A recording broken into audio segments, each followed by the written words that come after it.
Aujourd'hui, on va aborder ensemble le thème de la contraception. Pour vous, les sages-femmes, futures sages-femmes, c'est un thème qui est extrêmement important parce que la majorité, disons la plus grande partie de la contraception est prescrite par les sages-femmes au niveau des PMI. Et là, vous devez être bien formé pour ces prescriptions-là. Avant d'aborder la contraception, on doit aborder la fécondité. On doit d'abord savoir qu'est-ce qu'il faut pour être enceinte pour comprendre comment on va arrêter cette fécondité, comment on va agir dessus. Alors,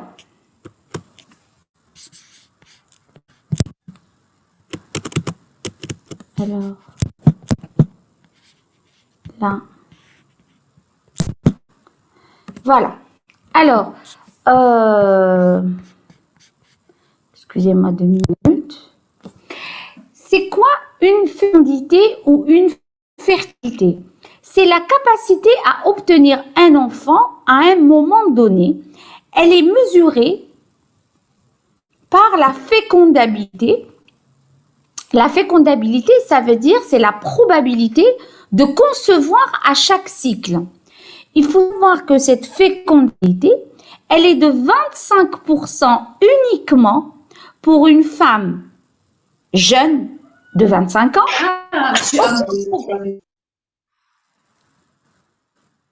Vous enlevez les micros, s'il vous plaît. Alors, j'ai dit que cette fécondabilité, ça veut dire cette capacité à avoir un enfant, elle n'est que de 25% pour chaque cycle. Pour chaque cycle, chez une femme jeune de moins de 25 ans, avec aucun problème. Et nous, l'objectif des présentations d'aujourd'hui, c'est de comprendre comment on va avoir une fécondité égale à 0. C'est-à-dire que la femme, pendant ce cycle, le cycle de la contraception, elle ne doit pas avoir elle ne doit pas du tout avoir d'enfant. Alors, on va faire des petits rappels pour comprendre l'action de la contraception. L'appareil génital féminin est constitué d'un utérus, trompe de Fallope, d'un ovaire, d'un col, vagin et d'une vulve. Pour avoir un enfant, il faut avoir une intégrité anatomique. L'intégrité anatomique, c'est quoi? Il faut avoir un vagin qui est perméable, un col qui est perméable, un utérus qui est existant avec un endomètre qui est la muqueuse utérine, qui est fonctionnelle. Et il faut avoir après une trompe qui est perméable et fonctionnelle et un ovaire existant, fonctionnel aussi, et répond à l'action des hormones hypophysaires.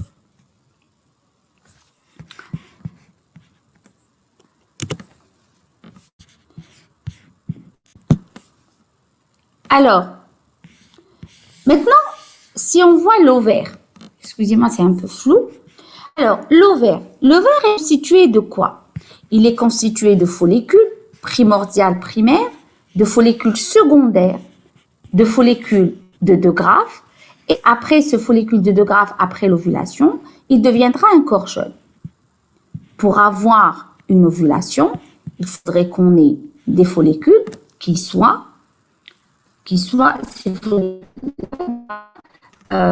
être réceptifs à l'action des hormones hypophysaires. Et si on veut qu'il n'y ait pas d'ovulation, il faudrait que ces follicules-là, alors je vais avoir l'action du pointeur. Il faudrait que la croissance folliculaire ne se fasse pas. Il faut que ces follicules, c'est la contraception, le cours.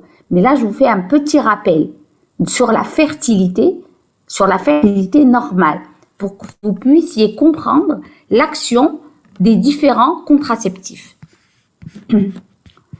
Alors, on a dit l'action de la contraception, une des actions, c'est d'empêcher la croissance des follicules. Parce qu'on a dit pour qu'il y ait ovulation, il faudrait qu'il y ait croissance folliculaire.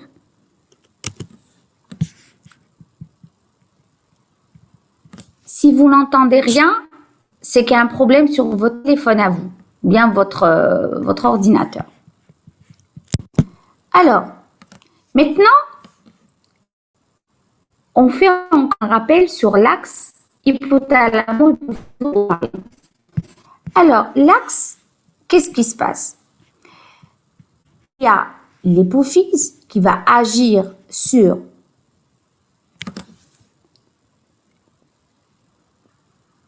de son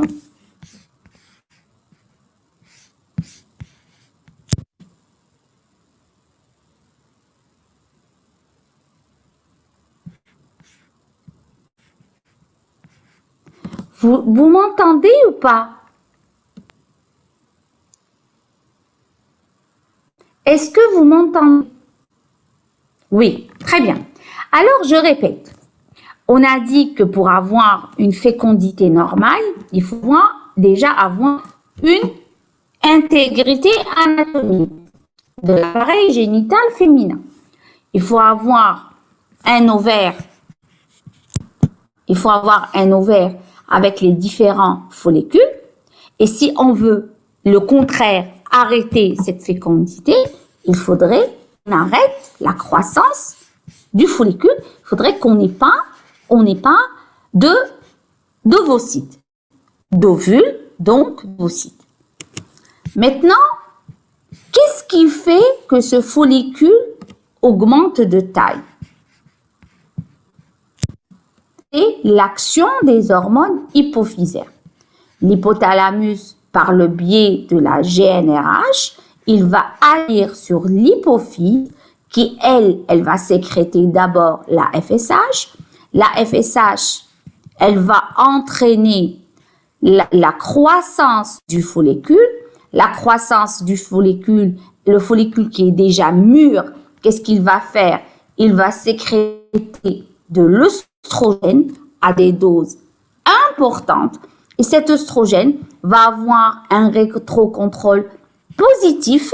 Ça veut dire que quand le follicule est mûr, les œstrogènes, qu'est-ce qu'elles vont faire? Les œstrogènes vont entraîner un pic de LH qui, le pic de LH, va lui-même aboutir à la sortie de l'ovule de l'ovaire qu'on appelle ovulation.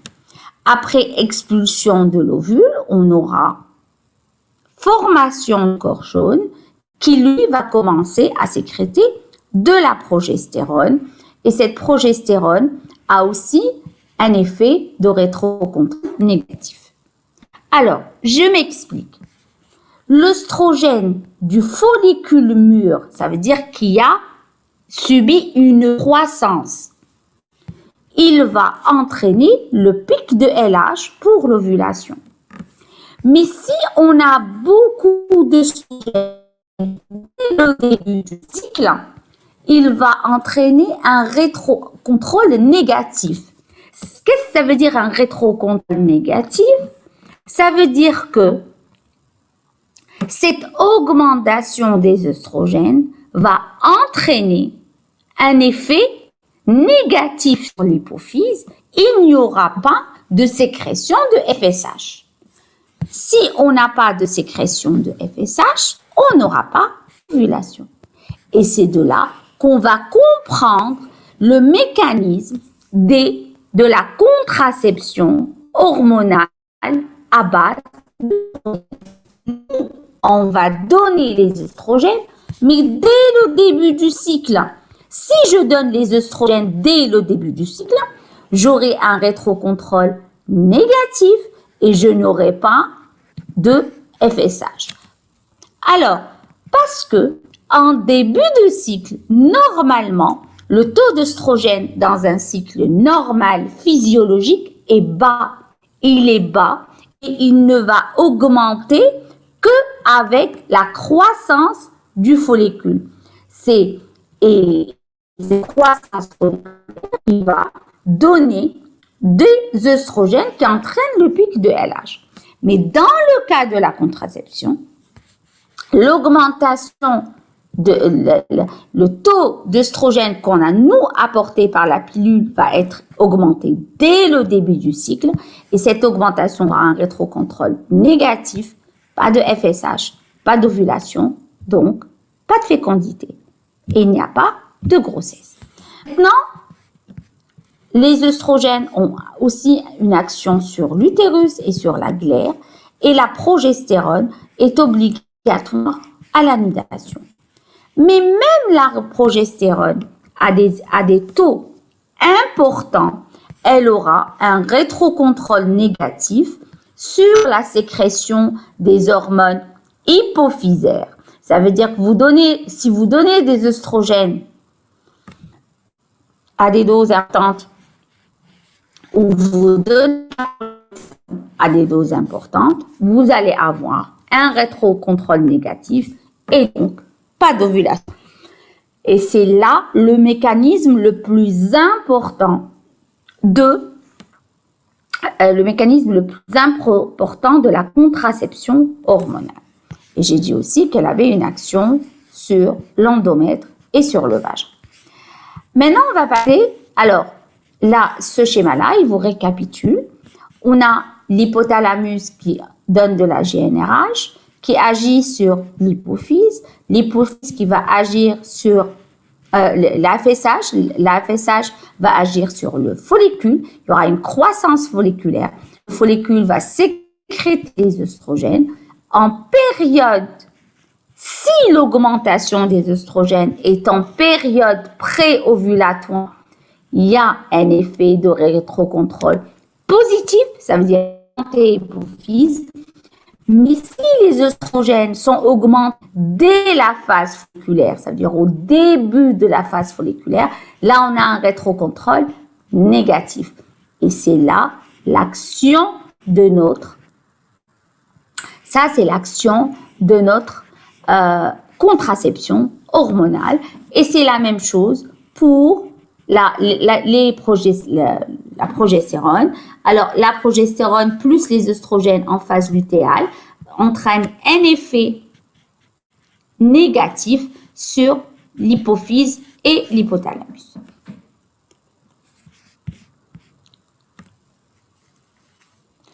Alors, si vous n'avez pas compris cette partie-là, je préfère m'arrêter avant de continuer et vous expliquer. Si vous avez des questions, vous me dites, comme ça, j'explique encore un peu plus. Là, vous me dites, vous m'envoyez un message pour me dire, voilà, on n'a pas compris ça et je m'attarde encore un peu plus.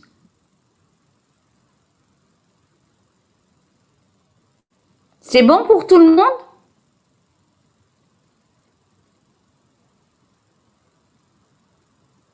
Alors, non, c'est pas bon. Très bien. Alors, je répète. Parce que là, vous devez comprendre le mécanisme de la contraception. Je répète. Pour avoir une fécondité normale, il faudrait qu'il y ait ovulation. Parce que la fécondation, c'est un ovule, c'est la gamète femelle qui va se rencontrer avec la gamète mâle. Et cette rencontre, qu'est-ce qu'elle va donner? Cette rencontre, elle va donner un œuf et l'embryon. Si vous n'avez pas d'ovule, vous n'avez pas d'embryon. Et de là, c'est une contraception, parce que la contraception, par définition, c'est une abolition, ça veut dire qu'il n'y a plus de fécondité, il n'y a plus de grossesse. Un des mécanismes, c'est qu'il faut pas qu'on ait d'ovule, l'ovule Mekèche. S'il n'y a pas d'ovule, eh ben, il n'y a pas d'embryon. Comment on va... mais qu'est-ce qui donne l'ovule? Pour avoir l'ovule qui est celui-là, l'ovule, qu'est-ce qu'on doit? On doit avoir une ovulation. Pour avoir une ovulation, on doit avoir une croissance folliculaire. Ça veut dire que, parce que les follicules dans l'ovaire, C'est des petits follicules. Et l'ovule n'est pas encore mature. Mais il faudrait qu'il croît pour avoir l'ovule. Mais pour qu'il grandisse, il grandit sous l'action de quoi? Il grandit sous l'action de la FSH. C'est la FSH qui entraîne la croissance, c'est-à-dire le follicule. C'est la FSH. Qui dit la LH, elle va venir et elle va entraîner la rupture du follicule. Ça veut dire que la FSH تكبر le follicule et la LH تخرج le follicule, تخرج l'ovule. Il faut les deux. Et la FSH est sécrétée par l'hypophyse. Et l'hypophyse est stimulée par la GnRH qui, elle, vient de l'hypothalamus, du cerveau. Alors, à la fin du cycle, c'est-à-dire juste après les règles, le taux d'œstrogène dans le corps est très très bas. Et ce taux d'œstrogène très bas, qu'est-ce qu'il va faire? On a un rétrocontrôle négatif en début de phase folliculaire. Ça, rétrocontrôle négatif, qu'est-ce que ça veut dire? Ça veut dire si c'est bas, il stimule l'hypophyse à طلع l'hormone. Si c'est élevé, l'hypophyse تحبط l'hormone. C'est ça ce qui se passe. Alors, en début de cycle, juste après les règles, vous avez le taux d'œstrogène qui est très bas.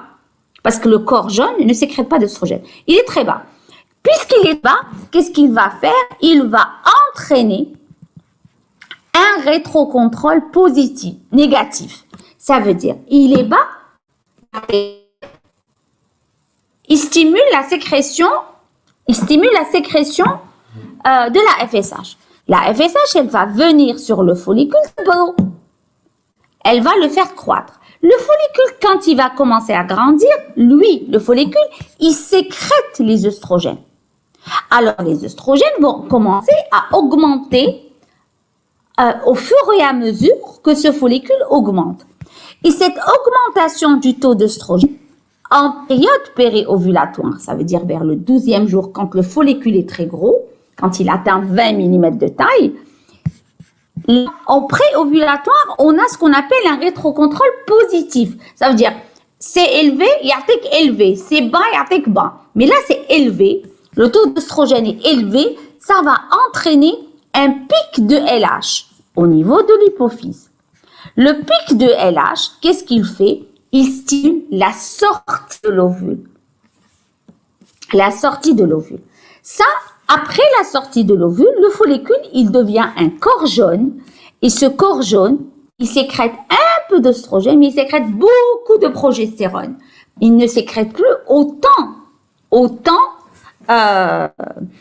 d'œstrogène.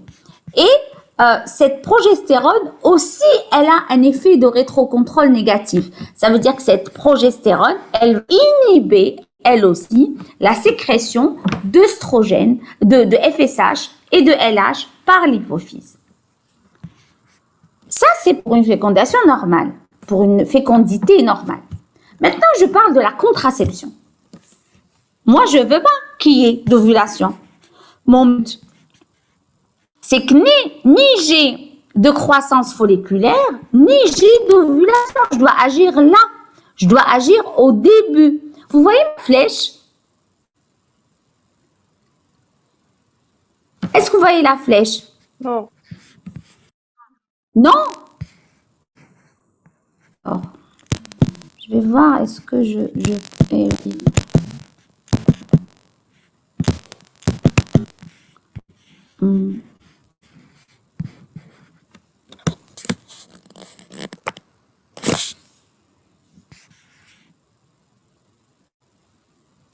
Pas ma flèche. Ouais.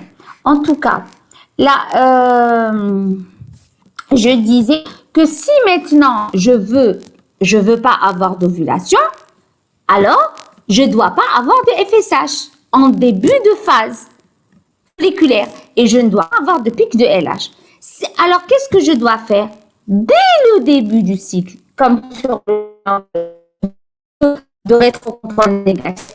C'est comme le 1 sur les carrés, je dois avoir, comme en phase folliculaire, c'est un rétrocontrôle négatif. C'est-à-dire quand vous avez beaucoup d'œstrogènes, vous inhibez la sécrétion de la FSH et de la LH. Alors du coup, qu'est-ce que je vais faire moi? Je vais donner des œstrogènes, mais en début de cycle. Si je les donne en début de cycle, j'ai un rétrocontrôle négatif. Ça veut dire que je vais bloquer la sécrétion de ma FSH au niveau de l'hypophyse. Si je n'ai pas de FSH, je n'ai pas de croissance folliculaire et je n'ai pas d'ovulation. La même action, je peux l'avoir avec la progestérone.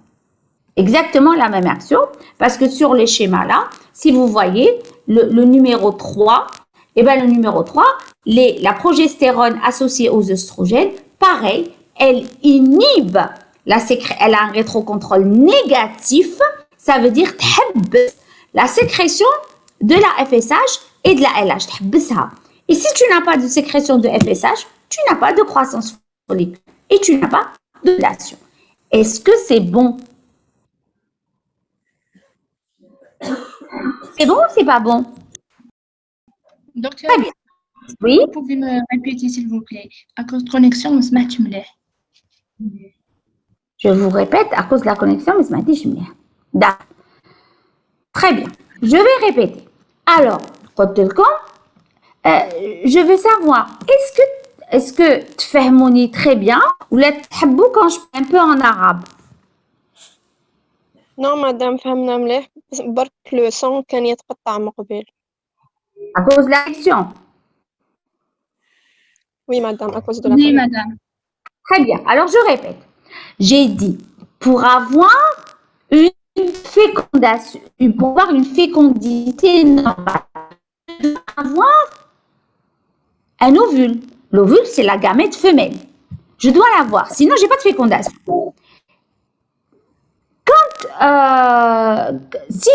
Pour avoir un ovule, je dois avoir un follicule qui croît. Ça veut dire qui augmente de taille. Et cette croissance folliculaire, elle va s'associer à une maturation de l'ovule. Cette croissance folliculaire, elle est sous l'action de la FSH. Et l'ovulation, la rupture du follicule pour vous donner l'ovule, elle est sous l'action de pic de LH. Alors, qu'est-ce qui va me donner cette croissance, cette augmentation de la FSH en début de cycle? En début de cycle, le fait que j'ai pas beaucoup d'œstrogènes dans le corps, parce que j'ai eu mes règles, il y a la chute de la progestérone et des œstrogènes, qu'est-ce qui va se passer? La chute des hormones va entraîner un rétrocontrôle négatif. Négatif, ça veut dire si les hormones ovariennes sont basses, stimuler la sécrétion des hormones hypophysaires. Alors, en début de cycle, j'ai pas beaucoup d'estrogène, j'ai pas beaucoup de progestérone, j'ai très peu. Il y aura une stimulation par action rétrocontrôle négatif et on va avoir une augmentation de la sécrétion de FSH au niveau de l'hypophyse. L'hypophyse sécrète beaucoup de FSH, la FSH va stimuler la croissance folliculaire et le follicule qui, lui, est en train d'augmenter de taille, lui-même va sécréter des œstrogènes. Et on aura beaucoup d'œstrogènes dans le corps. Ces œstrogènes-là, qu'est-ce qu'ils vont faire? En période préovulatoire, ils vont avoir là un rétrocontrôle positif sur l'hypophyse.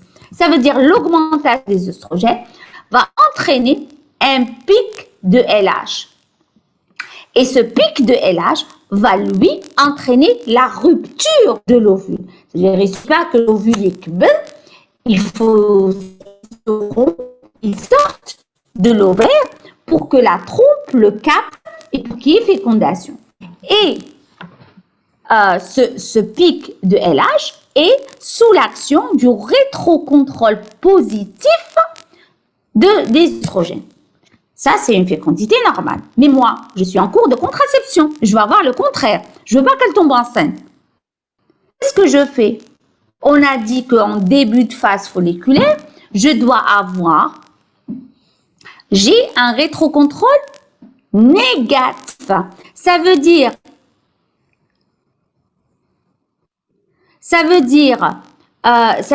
que rétrocontrôle négatif, ça veut dire que si je donne beaucoup d'œstrogènes en début de cycle, eh ben, j'ai plus de FSH. La sécrétion de la FSH au niveau de l'épice est bloquée. Si j'ai pas de sécrétion de FSH, je n'ai pas de croissance folliculaire. Si j'ai pas de croissance folliculaire, j'ai pas de follicule de Grave et je n'aurai pas d'ovule. Et c'est là l'action de ma contraception. L'action de ma contraception, c'est de donner en phase folliculaire des œstrogènes, mais c'est la même action qu'on a avec l'association progestérone et œstrogène. Là, je pense que j'ai bien expliqué et je pense que vous avez compris un peu le mécanisme d'action principal de la contraception hormonale qui est le blocage de l'ovulation. Madame, même les microprogestatifs, on donne en début de cycle? Tout se donne. Et l'après-midi, on fera les progestatifs.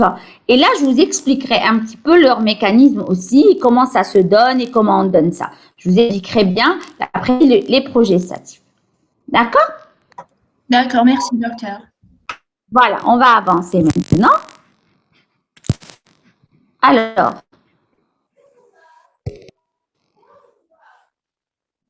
enlevez les sons, s'il vous plaît, maintenant.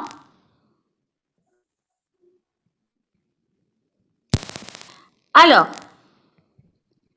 il y a Madame Carcache qui m'a dit qu'elle avait fait le cycle le dimanche. Et là, alors, là, j'avance. On a dit que, je pense qu'elle vous l'a fait, l'endomètre aussi, il va subir l'action des œstrogènes et de la progestérone.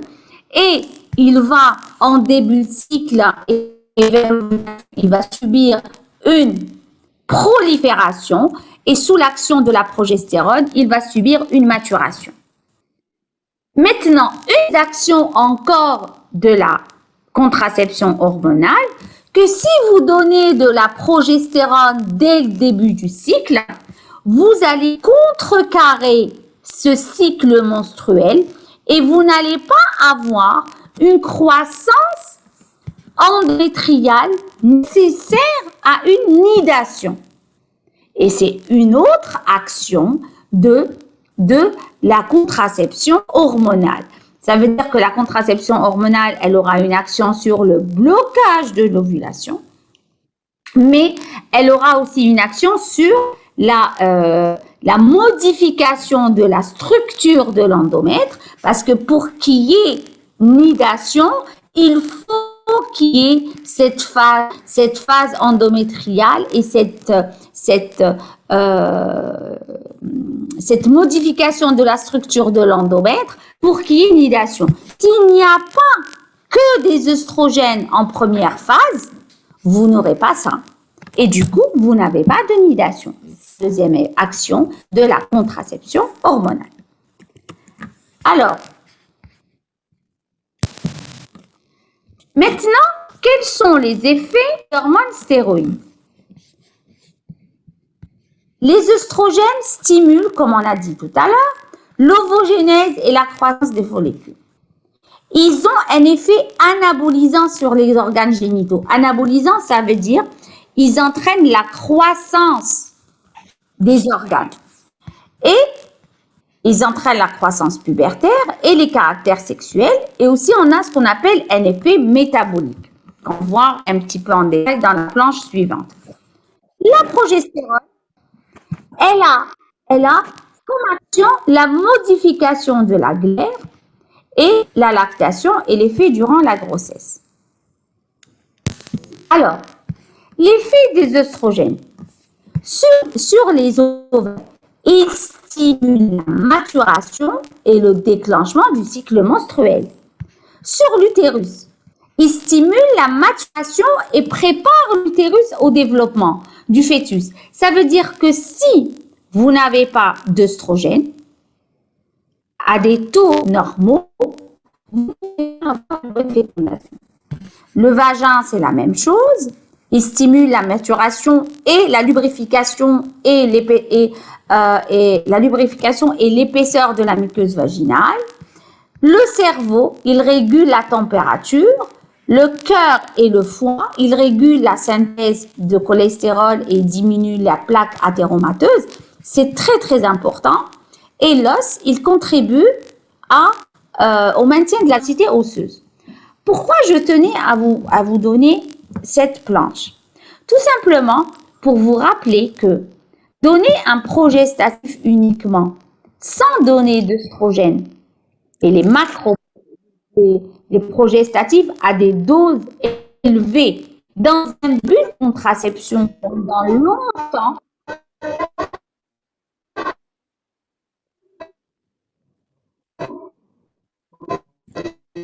enlevez le sang s'il vous plaît.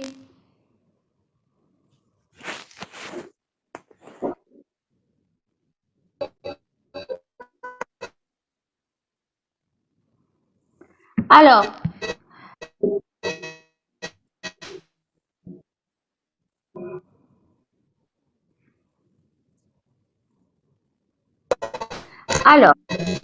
quelqu'un qui a le sang, il enlève s'il vous plaît.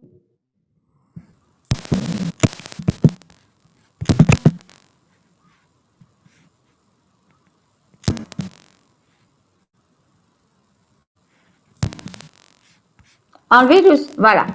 Alors, pourquoi je tenais à avoir cette planche? Pour vous dire uniquement que les œstrogènes sont obligatoires dans le corps d'une femme. Parce que si on n'a pas d'œstrogène, on a un problème au niveau des os. On a un problème au niveau du cœur. Et aussi de la sécheresse vaginale. On a un problème au niveau des seins. Les seins diminuent de taille. Et le cerveau, quand on n'a pas d'œstrogène, on a des problèmes de régulation de la température corporelle. Alors, on donne une contraception à base de progestatifs très forts qui inhiberait la sécrétion de tout œstrogène à une femme pendant longtemps. Parce qu'on a des effets indésirables sur le corps de la femme. Voilà, grosso modo, pourquoi je voulais montrer cette planche. Alors, après, on avait parlé de l'ovulation. Maintenant, pour avoir une fécondité normale, en dehors de l'ovulation, on doit avoir une fécondation. La fécondation, c'est la rencontre de la gamète femelle avec le spermatozoïde. Ça veut dire que ce spermatozoïde, qui est déversé dans le vagin lors d'une éjaculation, doit passer à travers le col, monter au niveau de la cavité, parcourir toute la trompe, arriver au tiers externe de la trompe, rencontrer l'ovule qui est capté par la trompe et qui est fécondation. Moi maintenant, je veux qu'il n'y ait pas ça. On a dit le premier mécanisme, j'empêche l'ovule. Je ne dois pas avoir d'ovule. Je sais comment je peux empêcher l'ovule. Je sais comment je peux empêcher la production de l'ovule. C'est je donne des oestrogènes avec la progestérone ou pas dès le début de la phase folliculaire. J'inhibe la sécrétion de la FSH. Et du coup, si j'inhibe la sécrétion de la FSH, j'ai pas de maturation folliculaire, j'ai pas d'ovule. C'est le principe de la contraception œstrogestative. Maintenant, je peux aussi avoir une autre action. Je laisse pas le spermatozoïde passer. Je ne laisse et ici, je diminue un petit peu la motilité de cette trompe. Comment je vais pas laisser le spermatozoïde passer? Les œstrogènes ont une grande action sur la glaire. C'est quoi l'action de la glaire sur la glaire? Ils rendent la glaire, tout le filet de pêche, le filet tassieda. Là, le filet de pêche, c'est un filet aride. Qui qu'on aride comme ça, qu'est-ce qui va se passer? Le spermatozoïde, il peut, voilà, passer à travers les mailles du filet. Il peut passer. Cette glaire comme ça, comme un filet de pêche, on l'a que sous l'action des œstrogènes. Et le maximum, ça va être en période ovulatoire. Parce qu'en période ovulatoire, un des œstrogènes, beaucoup d'œstrogènes dans le corps, alors cette glaire, elle devient très perméable. D'ailleurs, l'aspect de la glaire en période ovulatoire, c'est comme du blanc d'œuf. Elle est grande, lâche, comme du blanc d'œuf. La progestérone, qu'est-ce qu'elle lui fait à cette glaire? Elle va la coaguler. Ça veut dire tilsaq. Lequel la glaire tilsaq, elle coagule, eh ben, elle va donner un bouchon au niveau de l'endocole. L'endocole, elle va venir comme un bouchon parce que tilsaq, tout lié ça. Sous l'action de la progestérone, eh ben, elle va venir coaguler, va constituer comme un bouchon au niveau du col et du coup, le spermatozoïde ne peut plus monter. Et on aura une deuxième action de la contraception hormonale qui est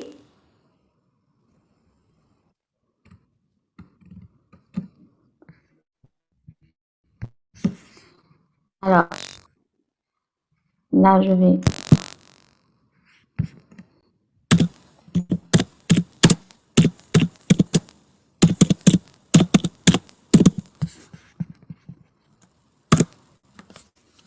Alors, je continue.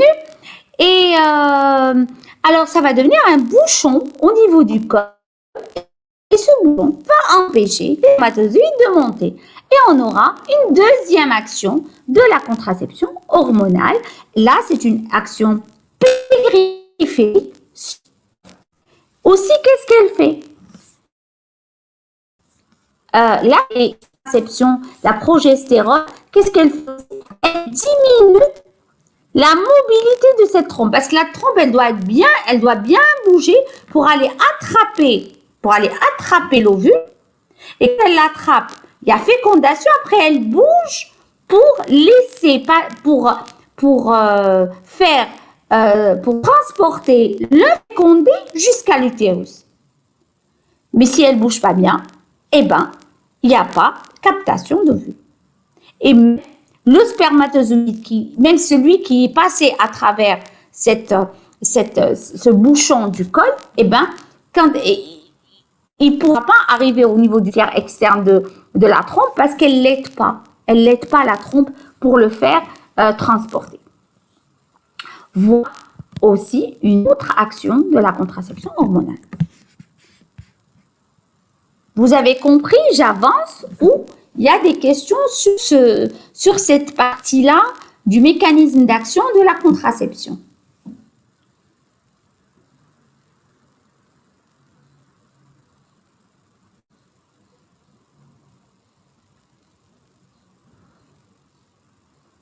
Très bien, vous avez bien compris. Alors, je continue. Maintenant,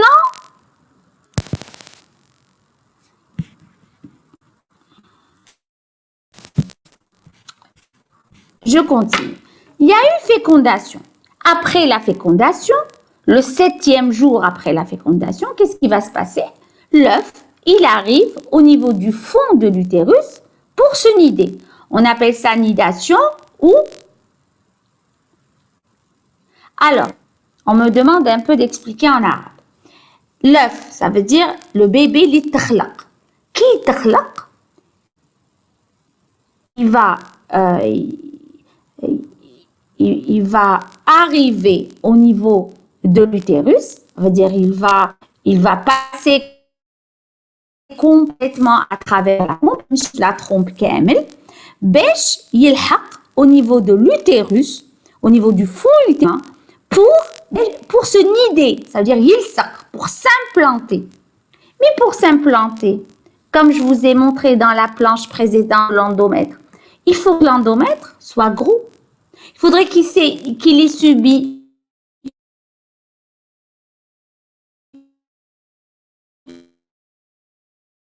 une spéciale qui donne du glycogène, c'est ce qu'on appelle la maturation.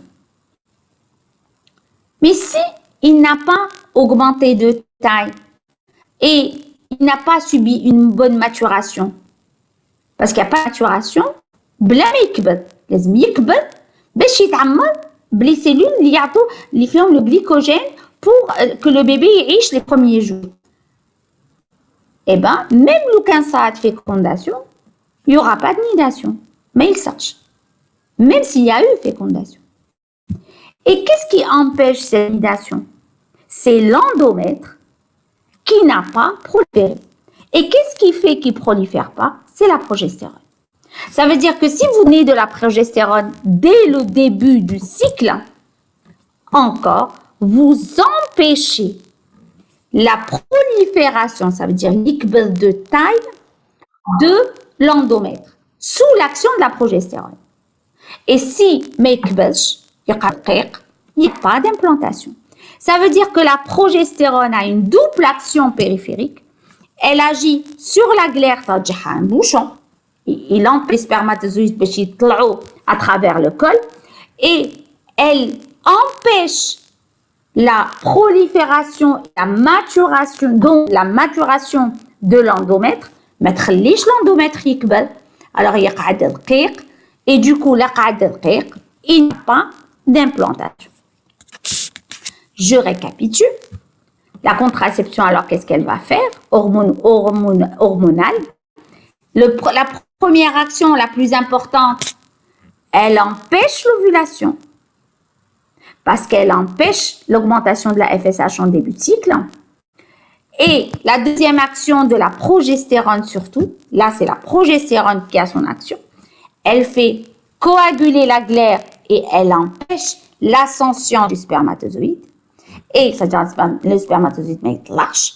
Et la deuxième action, elle empêche la croissance de l'endomètre, donc sa maturation. Alors, elle empêche l'implantation. Alors,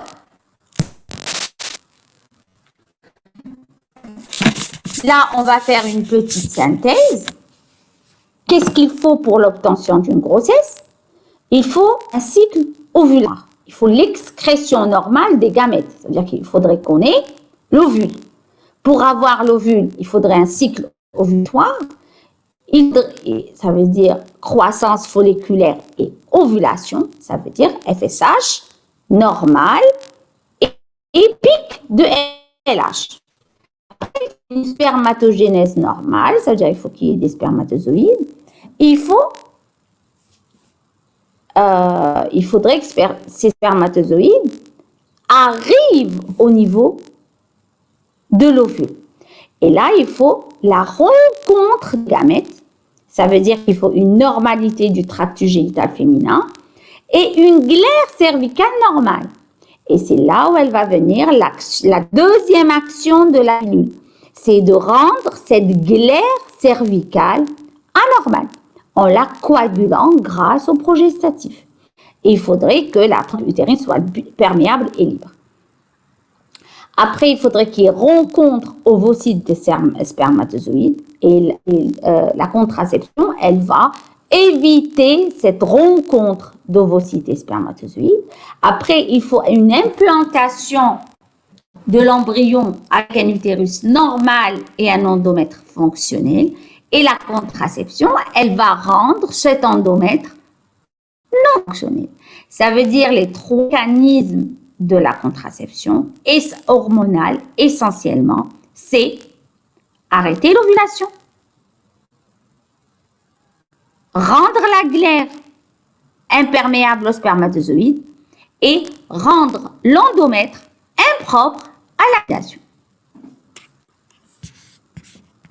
Voilà, ça c'était le petit rappel physiologique de la fécondité et du coup on a expliqué le mécanisme de la contraception. Est-ce que vous avez des questions avant que je passe au deuxième cours?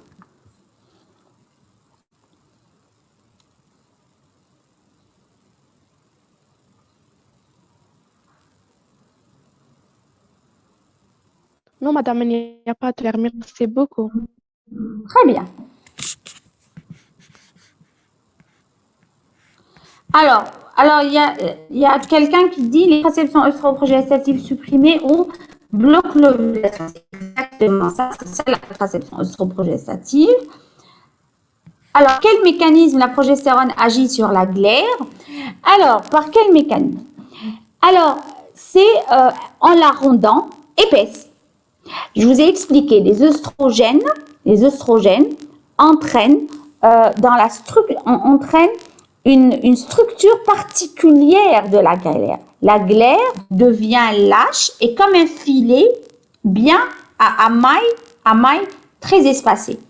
La progestérone donne ça. Elle ferme les mailles du filet. Et en fermant les mailles du filet, qu'est-ce qu'elle fait? Elle le rend comme un bouchon. Ça, c'est une action sur la structure biochimique de la glaire. C'est voilà, c'est la structure biochimique qui est complètement modifiée. Là, on va sortir de cette présentation. Madame, il n'y a que la progestérone qui a ses effets. Alors, pourquoi on donne des estrogènes? Comment? J'ai dit, Répétez-moi la question, s'il vous plaît. il n'y a que la progestérone qui donne ses effets. Pourquoi on donne des estrogènes? Non, mais le maximum de l'effet, c'est bloquer l'ovulation. Ça, le but le plus important, c'est de bloquer l'ovulation. Et l'ovulation, elle est essentiellement bloquée par les œstrogènes. Je vous ai montré la première planche. Et quand j'ai fait les effets des œstrogènes sur le corps, si vous donnez que de la progestérone, vous n'avez pas la protection des œstrogènes sur les plaques athéromateuses, la protection du cœur, la protection des os. Et les œstrogènes, c'est important pour ça. Sur les cheveux, les sécrétions vaginales. Tout ça, c'est très important avec les œstrogènes. Oui? Mais il y a une sécrétion naturelle d'estrogènes. Oui, mais la sécrétion naturelle des œstrogènes, elle vient d'où? Elle vient de la croissance folliculaire. Si tu bloques la FSH, tu n'as pas de follicule. Si tu n'as pas de follicule qui augmente de taille, tu n'as pas d'œstrogène. Ça veut dire que tu seras en hypoestrogénie. Si tu as beaucoup d'œstrogène, tu n'auras pas d'effet bénéfique des œstrogènes sur le corps. Et voilà. Et aussi, pour avoir l'effet, ce qu'on appelle antigonadotrope, parce que les hormones gonadotropes, c'est les hormones, la FSH et la LH. L'effet antigonadotrope qui est progestatif nécessite des progestatifs à de fortes doses, quand ils sont utilisés seuls. Et à forte dose, ça inhibe beaucoup la sécrétion des œstrogènes et on aura un effet périphérique qui n'est pas très bon. Voilà.